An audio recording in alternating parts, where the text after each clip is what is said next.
Welcome back to Gender Discourse and a recap of what women's empowerment has meant in the year gone by and the shape it is likely to take this year.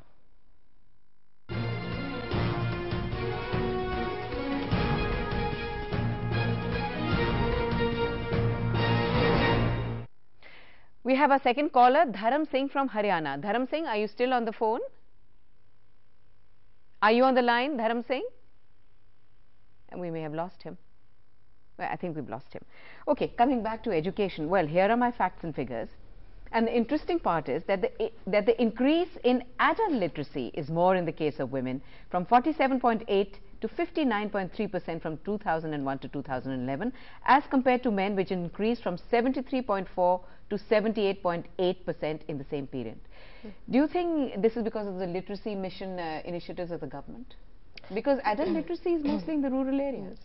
No, there is no doubt that due to pressure from the ground, there has been pressure on consecutive governments to implement an education policy which is effective in various areas of the country. But it's still a checkered process. It's still an uneven process. And I'd like to point out two things here with respect to our education policy as a country.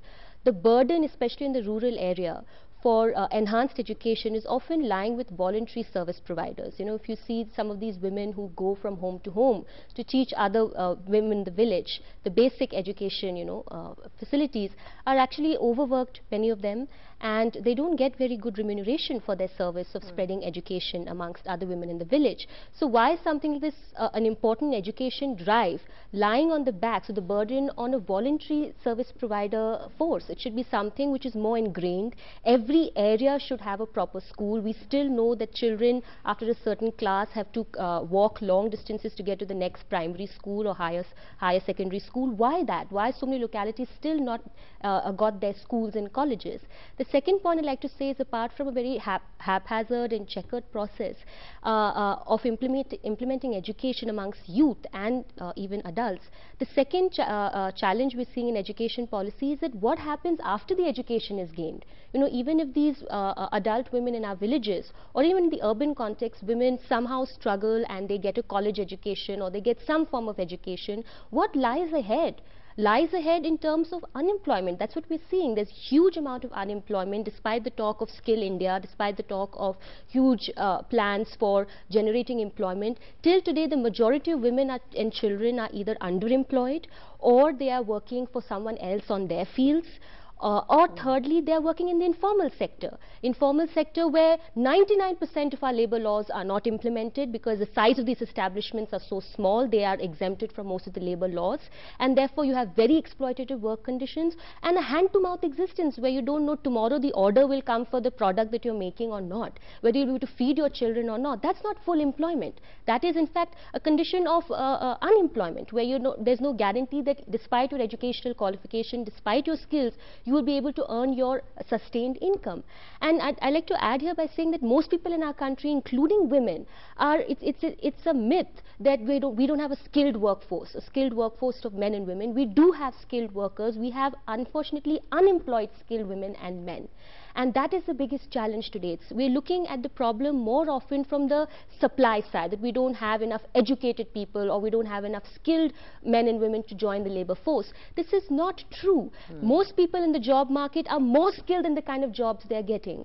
And I don't think any woman today in 2015 want to continue slaving away in informal sectors or in a sweatshop working for 14, 15 hours a day. So this challenge is there. Are we generating enough employment? Is our education system equal or not? Yeah, Maya, because we have another caller, Dinesh from Haryana. Dinesh, are you on the line? Yeah, ma'am. Can you ask your question? Good evening. Yeah, good evening to all of you. First of all, wishes of Western New Year to all of you. Thank you. Same to you. And I have heard in your conversation about that women don't have information.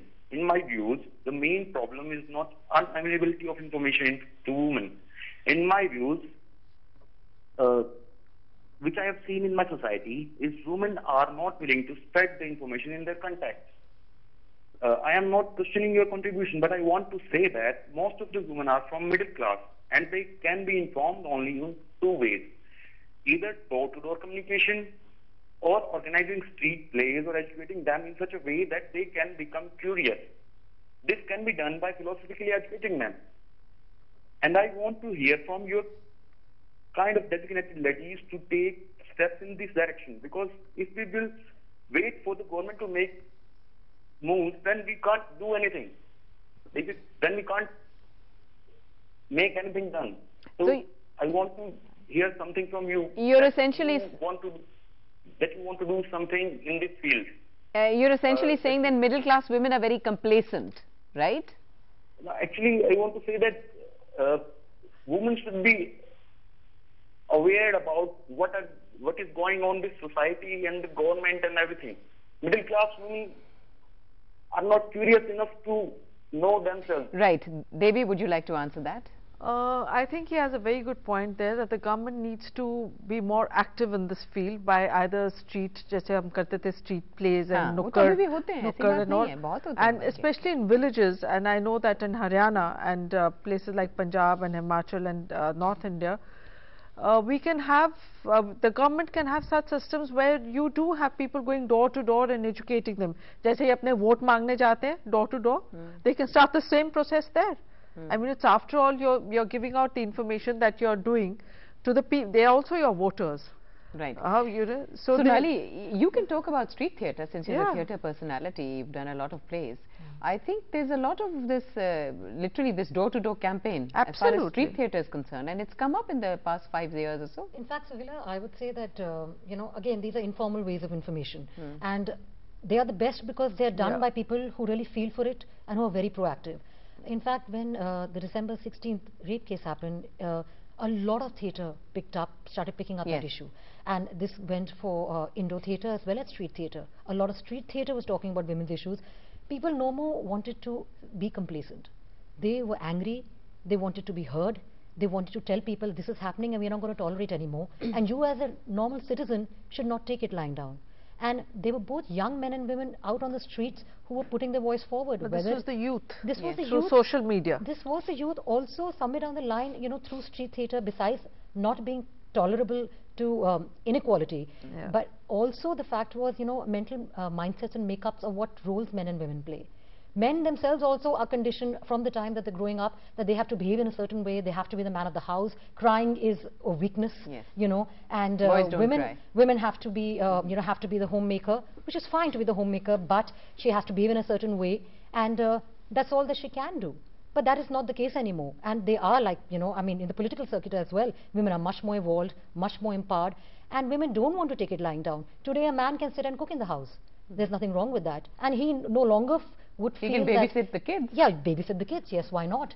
The younger generation does that. They're doing that. And the younger generation does that. The roles... I mean, there are families where the women are working and the men are not. They don't have a job. And I think that's a great way... Even in villages. And it's a great way forward. I think in 2015, I mean, on that, you know, positive note, I would say that the role plays are becoming more and more duller, in the sense they're getting mixed. And that is the beauty of it, because...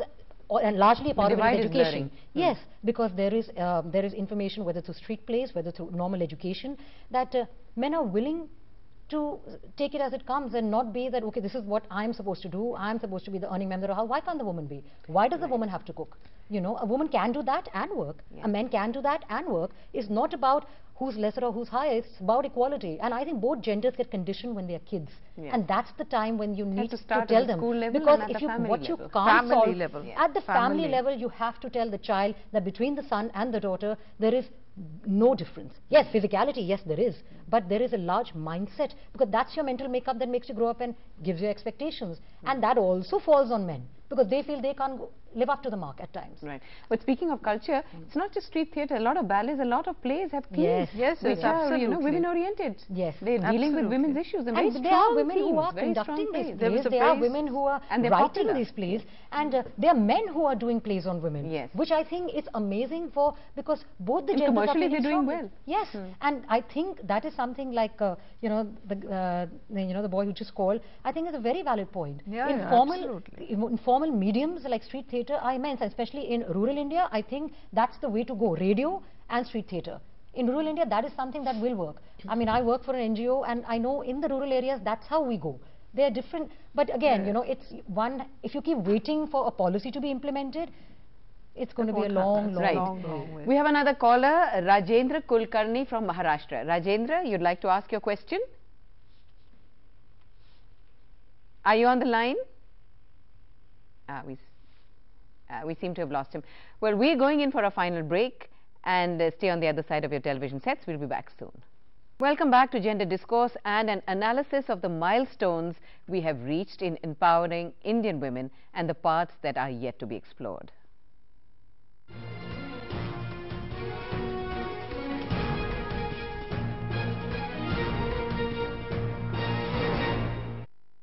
Okay, now let's take crimes against women. A total of 53,464 cases of crimes against women were reported from 53 megacities out of 3,09,546 cases reported in the country during 2013. Big figures. Now, the rate of crime in these cities was comparatively higher as compared to the national rate at 52.2. And offenders were known to the victims in 94.3% of rape cases. So, and amongst 53 megacities, Delhi accounted for 21.4% of the cases, followed by Mumbai 5.5%, there's a huge gap, and Bengaluru at 4.9% and Ahmedabad at 4.6% of the cases. According to the National Crime Records Bureau data, there is a gradual increase in the number of rapes reported in India from 24,923 in 2012 to 33,707 in 2013. Now, Maya, when is this going to stop? This is going to stop. What are we doing wrong? This is going to stop, and speaking from, you can say, experience. Sorry, and also... Can we come back to you? Sure. Dinesh from Haryana has called us again. Yes, Dinesh, very quickly, your question? Yeah, ma'am. Can you tell me the names of organizations working in direction of awareing women by organizing street plays and this kind of stuff? Sonali, would you like to? I think there's Asmita is one of the organizations. And any others that you know of? Asmita, also a lot of young independent directors are picking up street plays, but like Sohela said, Asmita is one group which does continuously in Delhi and in the outskirts plays issue-based street theatre. A lot of it is very famous. And a lot of them are women-centric. Yeah. Okay. I hope that answers at least part of your question. Okay. Getting back to you now, Maya. So yes, where are we going wrong? In terms of, if we look at statistics of crime on women, crime against women, I think the challenge again that 2015 holds for us is that apart from actually collecting all our statistics, which is one of the steps that we can take towards addressing a problem. We always do our paperwork very well. Is to, of course, also make sure that along with the collection of statistics, we are doing something about conviction rate. You see, the biggest reason why we are seeing a perpetuation of rape, child sexual abuse and many other entrenched problems is, of course, also because our society is creating the crime in the first place, but also that crime persists because there is very low rates of conviction. Right. We have Pankaj Sharma from Ghaziabad. Yes, Pankaj, your question? Ma'am, I wanted to ask that regarding women empowerment, there has been some steps like greater participation in workforce. However, they seem to have increased the violence against women, although the effects like having greater asset capability for women or greater representation in assets have reduced the crime against women. Also, the fact that political representation has reduced the crime against women. So what could be the next step after this greater representation of women in workforce? What could be the next step? Devi, there's also this law against sexual harassment at the workplace. I think that's an important part of it. Yes, I'll take up from where Sonali said that 2015, let's start on a positive note. Yes. I just want that there is the mentality, our mentality towards women changes right from childhood, that the men in your family are much more superior, and that is what is taught to them. The sisters always or the daughters always said, "Nahi ye bhai hai, isko de do ya ye kar lo." I think justice, any crime against women, we need instant justice. So, there is some kind of scare. There's some kind of a conviction to people that, okay, this is where it's going to end. Within a month, 2 months, 3 months, this guy is going to be in jail for the crime. Nowadays, you just get away with anything. You know, and the Nirbhay case also now, it's awaiting. Yeah, I mean, can you imagine, and how much hue and cry was made of the case. Court, yes. So it's just that we need instant justice in these cases, and also I seriously still think that our mentality of our society needs to change. But don't you think, what about the juvenile justice law? Don't you think we need to sort of strengthen that? Absolutely. Because a lot of the perpetrators are under 18 and they're men. That's what I say, all this paperwork that you've got doesn't mean a thing. Yeah. Unless and until nothing is done on the ground, we may, I mean, we may collect files and files and files but until and unless there is no action on these things, how are you going to get because the worst perpetrator the people don't have the confidence. 17.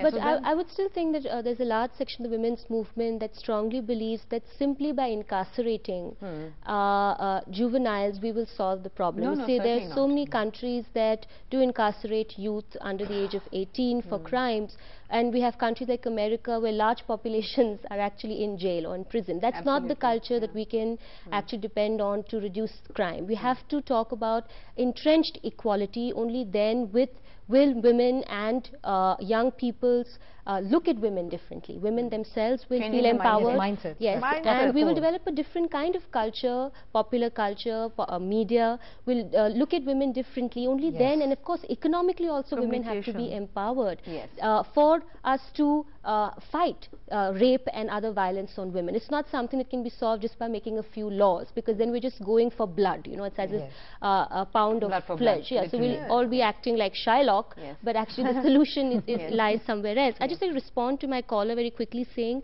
the last caller, greater and greater participation of women in the public realm. That's what's actually going to eventually beat back this backlash that working women face in terms of sexual harassment or other forms of violence in their workplace or in the public realm. Right now, still women are vulnerable when they step out of their homes. Of course, they're also vulnerable within their homes, but outside their home, because they're still not in large visible numbers. You see, there a lot of women, I've emphasized this again and again, are still underemployed or unemployed in our country. They're still restricted within the four walls of their homes. More women going out to get formal education, more women going out to get productive jobs. That's how you're going to change the larger environment in which women are working and studying, and that will make it a more healthy environment where men and women can coexist without looking at each other through an unequal gaze. So physical presence needs, that's why our laws need to be targeted in such a way that they're not clashing over each other. So you'll have one gender-sensitive law that's balanced out by an anti-female, an anti-women law, which talks about... should be harmonious with each other. Yes, so we can't push through a neoliberal regime and at the same time talk about gender empowerment. Gender empowerment depends on economic policies that create massive employment and formal education. You can't educate women through the distance education mode and think, acha padha liya. They need proper classes, they need full-time colleges, they need proper technical institutions. That's when they're going to be at par. The competing line will be the same. They say that the starting line has to be the same for everyone. If you have Dalit women or women from minorities that are miles behind, then even if 10,000 women get elected into panchayats, local panchayats or zilla parishads, it's not going to change the majority of women's conditions. We're talking about long-term change, and policy shift has to be there. Right. We have Rajesh from Goa who wants to ask us a question. नमस्ते। नमस्ते जी। जी, मैं राजेश बात कर रहा हूँ गोवा से। मुझे एक सवाल पूछना है। अभी एक आपकी बातचीत में मुद्दा आया था कि महिलाओं के प्रति जो क्राइम्स होते हैं उनमें जुवेनाइल्स का इन्वॉल्वमेंट बहुत बढ़ रहा है।